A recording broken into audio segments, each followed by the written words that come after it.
suppose you play a very small game with me. And then suppose I were to throw this piece of chalk to you, and you caught it. And then suppose I were to say, what did I throw you? How would you answer my question? Now, there are some automatic, obvious ways of answering my question. And when I've done this with many, many students and games somewhat more sophisticated than this, trying for the same objective, most people will reply with a statement. What did I throw you? A piece of chalk, or a round, long, cylindrical object, or an object with which you write on the blackboard, or something made of calcium carbonate. Or what did I throw you? An object that you can buy in the store that was produced someplace. And then I will ask the student, is there any other way that you could answer my question without doing it with these words? Because when you give me words in answer to my question, it is possible for me to say, when you say a piece of chalk, for me to say, no, I didn't. I didn't throw you a piece of chalk. And at this point, frequently, my students look at me with dismay and wonderment. What happened to him? Where was he last night? But there is a very important sense in which I could say, no, ma'am, no, sir, I did not throw you a piece of chalk. Those are words. I didn't throw you the words piece of chalk or the words cylindrical object. What I threw was something which is not a word, but which words point to. I threw you, and sometimes it's good to say, maybe we ought to keep still for a moment and look. And thus, were you to play my role, reverse our role, and were you to say to me, what did I throw you? Instead of answering piece of chalk, I would have my choice of saying, that is, there are two ways of answering a question, a verbal way and a non-verbal way. And when Johnny asks an adult, Dad, what's the moon? You have two choices. You can give him a lot of words, or you can take him by the hand and proceed to point. That is, there is a verbal way and a non-verbal way. Now then, you and I live in the kind of society, the kind of cultural organization, where we put a tremendous premium on becoming vocal and on talking almost from birth. Notice how readily adults talk to infants when the infants are in the crib. For most of us, we are surrounded with words and with talking almost from the moment of our birth. Now, not all people are. You may remember when Helen Keller writes the story of my life, there is just one small dramatic moment that I should like to read about. She says, the most important day I remember in all my life is the one on which my teacher, Anne Mansfield Sullivan, came to me. I'm filled with wonder when I consider the immeasurable contrast between the two lives which it connects. It was the 3rd of March, 1887, 3 months before I was 7 years old. And I'll skip. The morning after my teacher came, she led me into her rooms and gave me a doll. When I had played with it a little while, Miss Sullivan slowly spelled into my hand the word D-O-L-L. I was at once interested in this finger play and tried to imitate it. When I finally succeeded in making the letters correctly, I was flushed with childish pleasure and pride. I did not know that I was spelling a word, or even that words existed. In the days that followed, I learned to spell in this comprehending way a great many words, among them pen, hat, cup, and a few verbs like sit, stand, and walk. But my teacher had been with me several weeks before I understood that everything has a name. And I'll skip some more. We walked down the path to the well house, attracted by the fragrance of the honeysuckle with which it was covered. Someone was drawing water, and my teacher placed my hand under the spout. As the cool stream gushed over one hand, she spelled into the other the word water. First slowly, then rapidly. I stood still, my whole attention fixed upon the motions of her fingers. Suddenly, I felt a misty consciousness as of something forgotten, a thrill of returning thought, and somehow the mystery of language was revealed to me. I knew then that W-A-T-E-R meant the wonderful, cool something that was flowing over my hand. And she goes on. And the only point I should like to make is a very simple one. For Miss Helen Keller had to wait until she was 7 before she recognized that words existed. For us, we sometimes are astonished to realize that there are many adults who grow to adulthood somehow seemingly unaware in the presence of all the great torrent of words to which we're subjected, that there are things as well as words, and that very often we never bother to answer our questions, and lots of other things too, by looking to the facts, which are not words. So engrossed, so enmeshed, so imprisoned are we in the atmosphere of the verbal in which we live so much of the time. Indeed, there are for many people far more deeply organized responses to words than to things which are not words. Now, I remember a very homely example myself.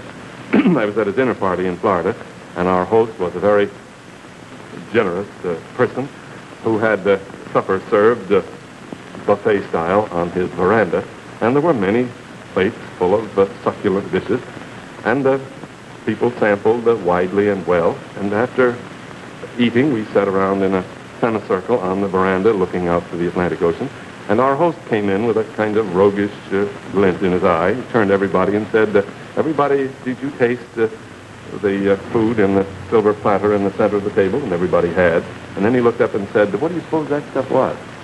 Well, my guess was it may have been cold chicken or cold pork, and the guesses ranged around that. It was some sort of conventional food. Well, after everybody had guessed this, he turned and said, snake steaks. And I remember vividly a young lady at the far end of the semicircle who turned an ashen grayish green, and then had the unhappy experience of seeing her dinner for the second time. Now, please note, she ate the food, she digested it, it was becoming part of her, and her response was normal, conventional, ordinary. But when someone said snake steaks, her response to the words was exceedingly dramatic and cataclysmic. It almost looks to me as though, for her, the word is a stimulant for far deeper effects than the food itself. And we're astonished to discover so often, and the evidence is very great, that people sometimes see utterly differently under the influence of a word. It's a very simple demonstration test that we sometimes give. It consists of a big sheet of paper with daubs of color spread on about a foot long, and there are various colors, and we ask subjects to rank them according to the pleasantness and unpleasantness.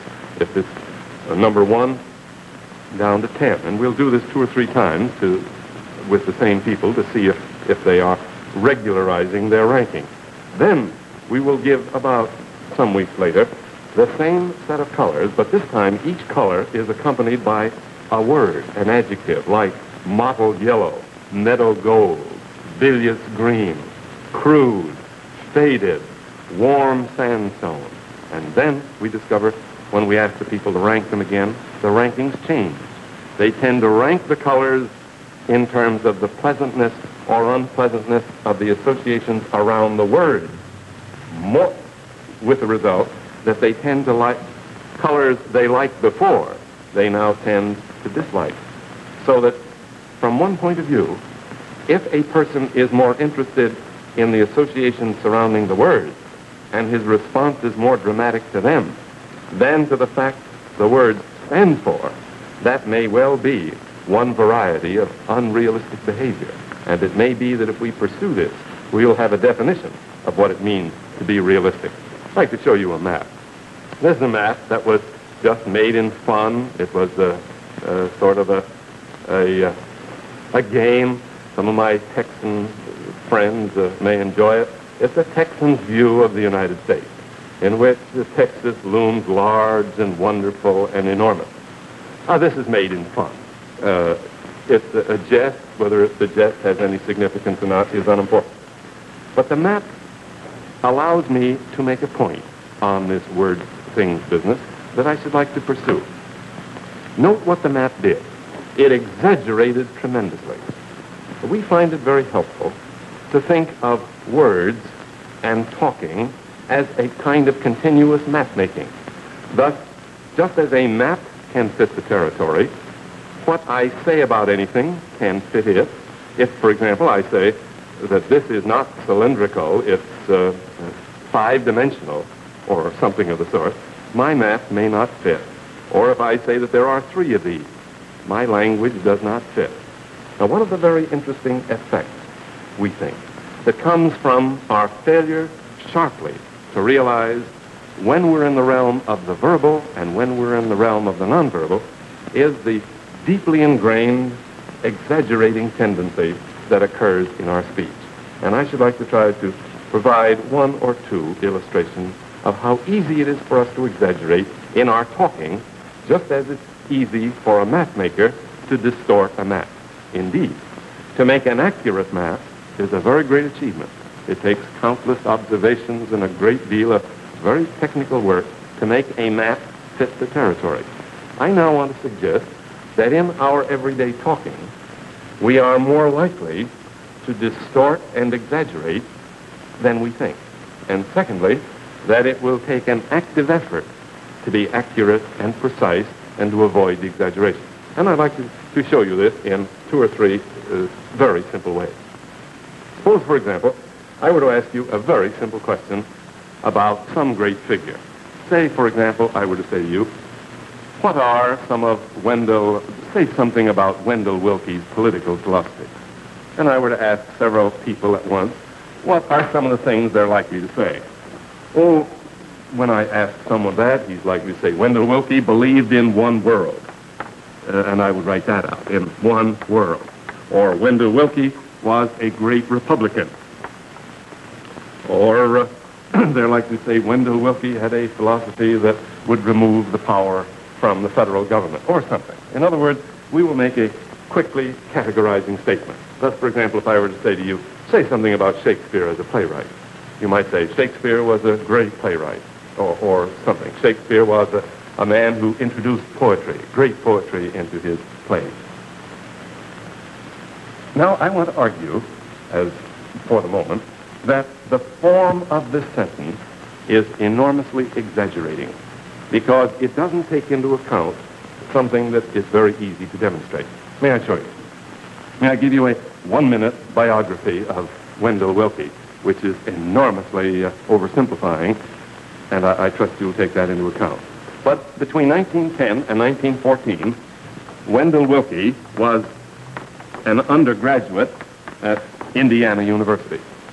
And during that period, he was editor of a very irreverent magazine called Bogus. And in Bogus, all sorts of articles severely critical of the faculty were regularly printed. In addition, Mr. Willkie, in his first 2 years, was a debater. And one of the subjects debated widely was the abolition of inheritance. And there is evidence to indicate that Mr. Willkie, by choice, debated on the side which said that inheritances should be abolished. He didn't think it fair for some boys and girls to start out with more income than their friends. He opposed the fraternities, fought them furiously, because he once said the Greeks, meaning the fraternities, get most of the breaks on the campus, and that isn't fair. Nevertheless, in his last year, he joined one of the very largest ones. He graduated, went to law school, came out of law school, did some campaigning in the 20s for a man who was elected to Congress, but who was badly smeared and discredited in some congressional investigations. And let's take Mr. Willkie through the 20s into the early 30s, where he was essentially a public relations man for several, at least winding up, one very great public utility. That is, he was, in the worst possible sense, I could say, a front man. He was a public relations figure. He was not the kind of businessman that ran the company. He gave speeches and so on. And then came his campaign for the presidential office, running against Mr. Roosevelt. And then finally, after his defeat, his travel around the world.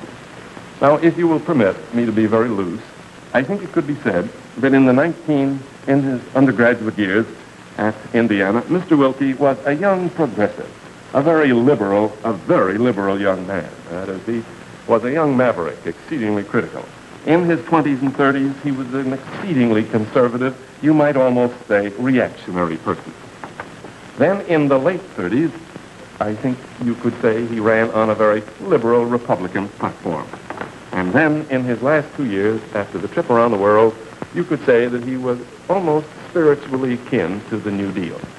You could almost say that when he returned from his round-the-world trip. Now, it is easy to say Mr. Wendell Willkie believed in one world. But when I say that, what is implied? Mr. Willkie believed in one world when? What seems to be lurking around the corners of the phrase, he believed in one world? May I add the omitted phrase, all the time. He believed in one world all the time. When I say something about Shakespeare. Shakespeare wrote great poetry. The implication is all the time. But any look at the man, any look at the plays, will indicate that Wendell Willkie was a man who changed. He went from exceeding liberalism to exceeding conservatism to something else. But it is easy to catch Mr. Willkie in a phrase to say he believed he was a good Republican. But that doesn't begin to catch the variety and the variations. And if you will watch the kinds of talking around you, note how easy it is to peg someone, to say, Johnny is a bad boy. And note how hard it is for a person to bring in, he's a bad boy when? Well, this afternoon when he tried to saw the legs off the piano at home. But when we say Johnny is a bad boy, note how there seems to be hidden all the time. And in our studies of how people behave with each other, a supervisor who comes to say, that man's lazy, he's pegged, and then from that point on, it takes an active effort for that supervisor to realize he's lazy in these periods when I knew him. But unless we put the date on there, unless we say when, the implication is all the time. Every now and then I do some elementary conversations, counseling with advisees that I have at the university. And I remember vividly one kind of problem that I see over and over. Something happened to a boy or a girl. He failed some courses. He had some social difficulties. He lost his job or something. Let me just talk about one of them, typical of many. He came to my office. He looked at me and he said, I want to leave school. I want to quit. I'm a failure. I can't do it. He says, I'm a failure. It's very easy to hear the overtones. I'm a failure now and for all the time. And invariably, in these circumstances, I will say, you're a failure when? And invariably, one of these youngsters will say, what do you mean when? I'm a failure. I will say, when? My whole attempt being to break him of the exaggerating tendency, I am a failure for all time. Because we have come to believe, if you say, I am a failure for all time, the depth of your distress will be far greater and deeper than if you say, I'm a failure this year. And part of what constitutes therapy, part of what constitutes release for this boy, is to make him realize, at the end of the first semester, 1952, I am a failure. But that doesn't say anything about 1953. I am a failure this afternoon, and I admit that. But what he tends to do is to think, I am a failure now, I've always been one, I always will be. And thus, the mere imposition into our thinking of something that our language use lacks, the date, the dimension of time, we find sometimes does something. I remember one particular boy who said, when I said when, he said, that's right. I then went on to say, were you a failure last year? No, I had a job, everything was all right. You think you'll be a failure next year? Well, I don't know. Now, the moment he comes to that mood, something happens. He's ready to keep on going. He isn't ready to quit. I remember a committee at another university that had to review applicants for admission to the graduate school. This is a story of a boy, let's call him Dick, who went to a very small school in Ohio, had a good time. Whenever he got a grade better than a C, he invariably got another grade poorer than a C. That is, if he ever got a B, you may be sure that the next marking period, he'd get a D. He was an average student, and he had a good time and didn't do very much studies, and graduated with a, as we say, gentleman C average for 4 years. Came the war, he went into the Air Force, and in 5 years had a brilliant military record.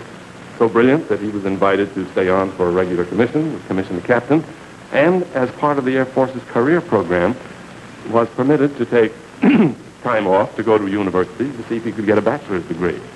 But when his request for admission, the admission committee looked at it and said, why, this fella, Captain Dick, is a C student. He's a C student. We can't have C students in our graduate school. A B is necessary for admission.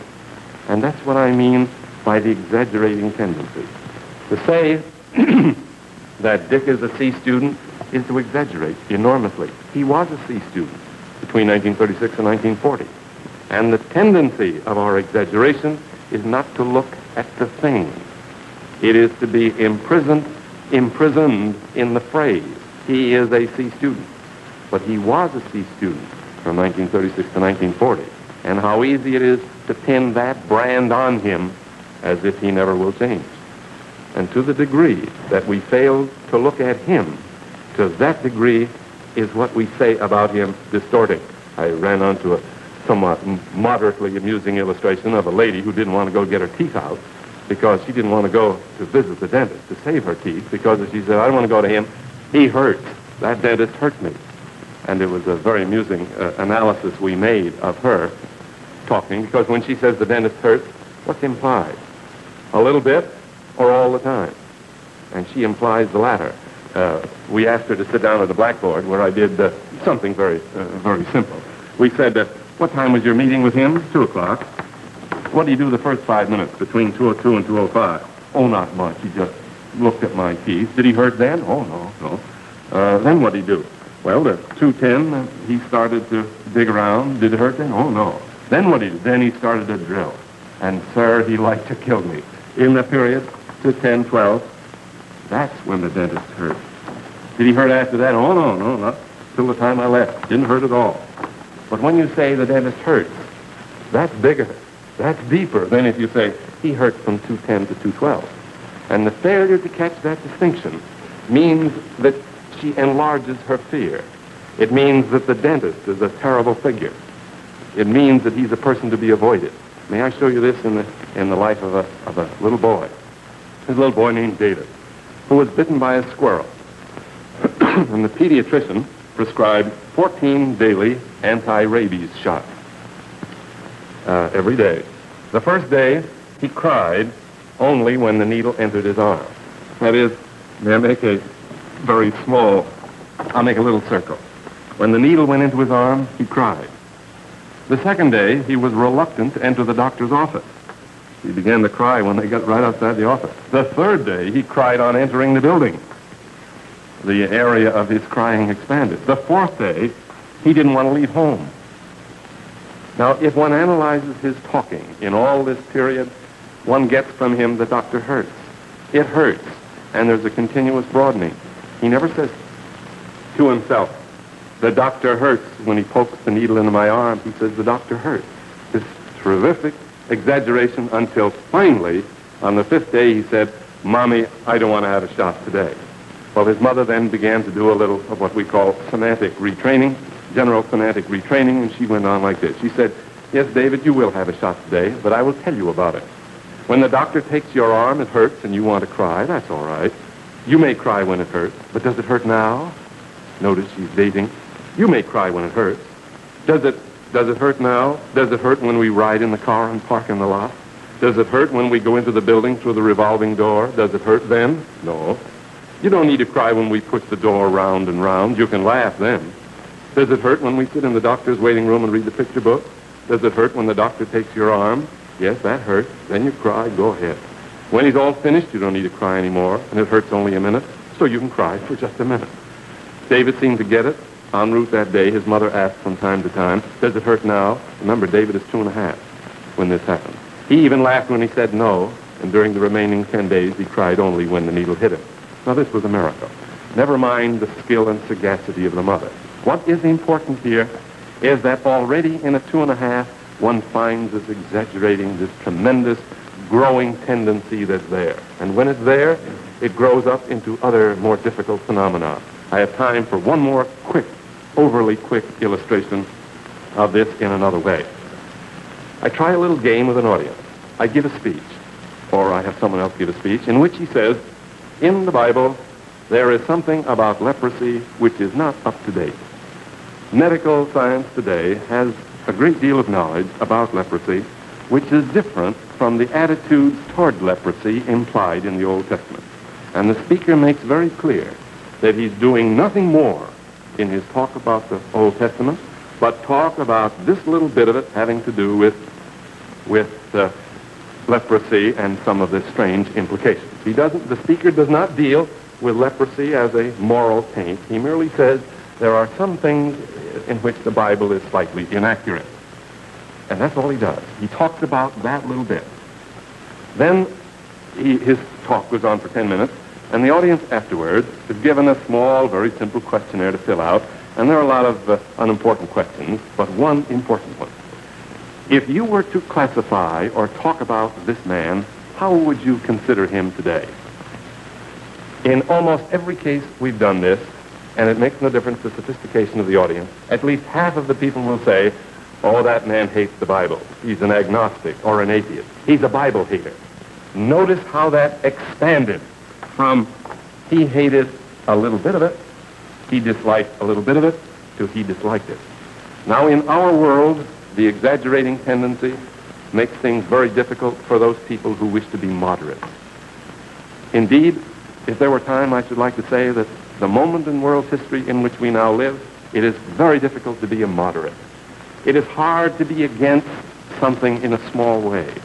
It is hard to be against something in a fraction of the elements. People immediately want to push you.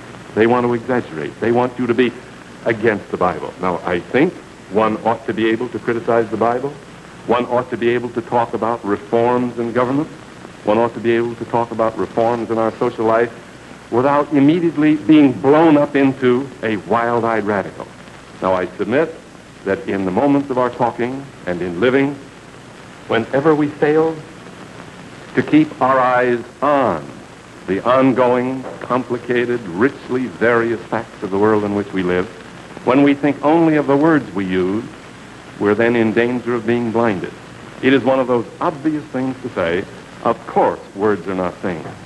But sometimes this is so obvious that in the hurry and scurry and give and take of daily living, we tend to lose that. And if we tend to lose the obvious and to become oblivious of it, then trouble must be inevitable.